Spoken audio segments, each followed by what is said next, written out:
අපි මේ ගමන පටන් ගන්නේ කුරුවිට ටවුන් එකෙන්. ඔයාලා කොළඹ පැත්තෙන් නම් එන්නේ කුරුවිට ටවුන් එකෙන් වම් අත පැත්තට තියෙන එරත්න පාරට හරවන්න. මම මේ කියන්නේ ලේසි පාරක් ගැන.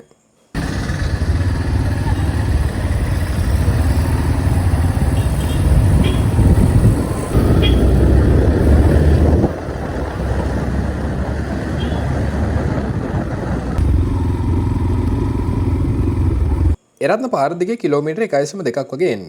ඊට පස්සේ දකුණට පාරක් තියෙනවා. මේ කාපට් පාර දිගටම යන්න. ලස්සන දිය පාරවල් ඒ වගේම ඔබට බලා ගන්න පුළුවන් බටදොඹලෙන්නට යන පාරක්.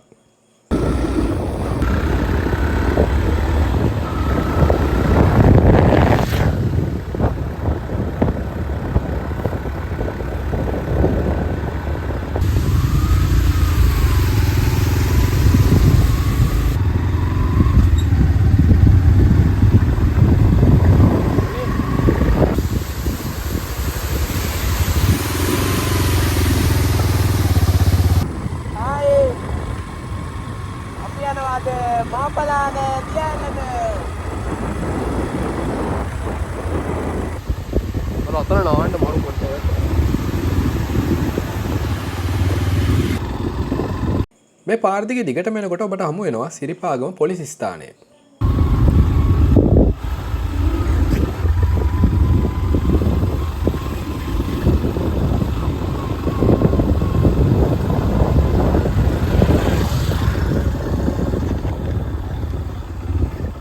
සිරිපාගම පොලිස් ස්ථානය පහු කරාට පස්සේ පල්ලෙහාට පාරක් තියෙනවා. මේ පල්ලෙහාට පාරේ කියන්නේ ශ්‍රීපාද පාරේ කෙටතුරක් එන්න. අදනක මන්ති පෙරන ලස්සන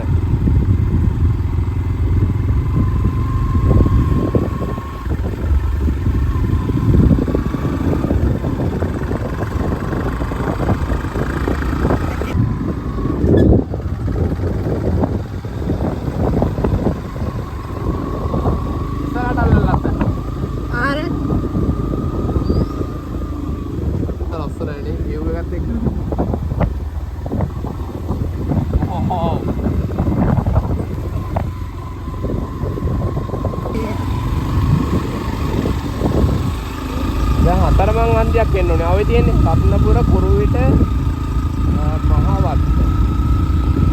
එතනින් මට මතක විදියට මැද පාර. දැන් ඔබට හමු වෙනවා විවිධාකාරයේ දිශාවන් වලට යන පාරවල් කීපයක්. ඔබට බලා ගන්න පුළුවන් ශ්‍රීපාදස්ථානයට යන පාර, ශ්‍රී පලාබද්දල රජමහා විහාරයට යන පාර, ඒ වගේම මාපලාන දියැලට යන පාර. ඉතින් බෝටි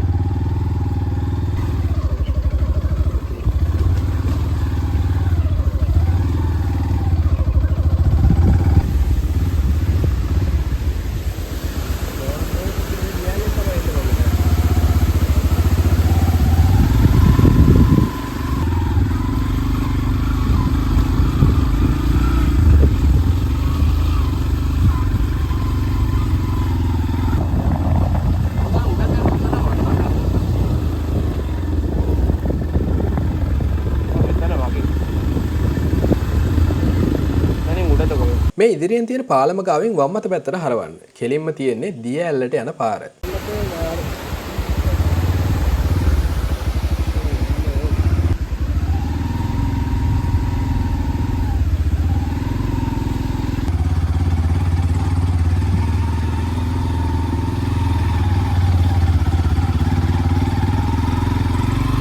මගේ මතකේ නිවැරදි නේ. මතකනේ මගේ මතකේ. ලංකාවේ 4 වෙනියට උතම දිය ඇල්ල. සරාට ඒකෙච්ච ප්‍රසිද්ධ නැත්තේ. මෙතන නිවසක් තිබෙනවා. මේ නිවස අසලින් අඩිපාරක් තිබෙනවා දිය ඇල්ලට යන. කාටද හෙල්මට් එක ගහන්නේ? පස්සේ ගහමු. අපි දැන් මාපලාන දිය ඇල්ලට යන්නයි යන්නේ.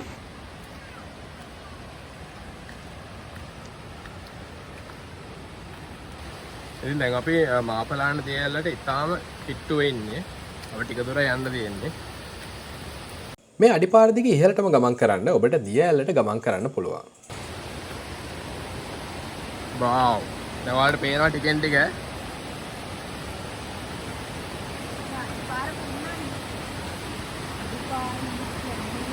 මෙහෙම අඩිපාරකින් තමයි යන්න තියෙන්නේ.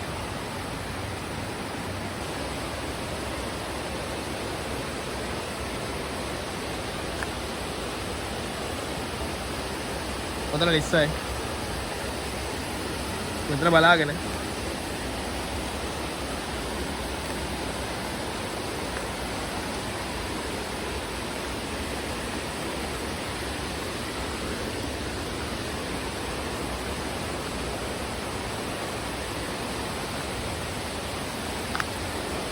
ඈ? තර්බේ කියා?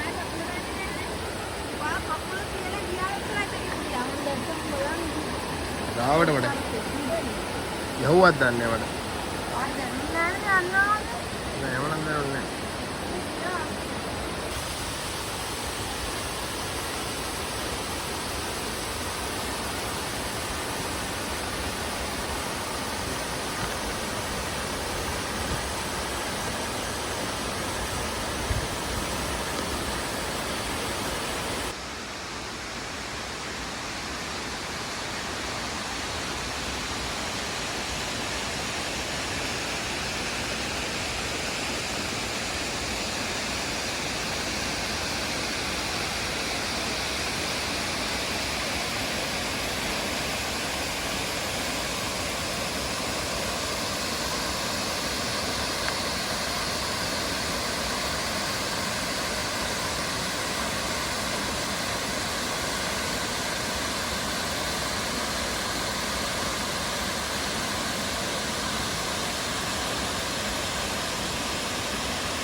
මැනිගේ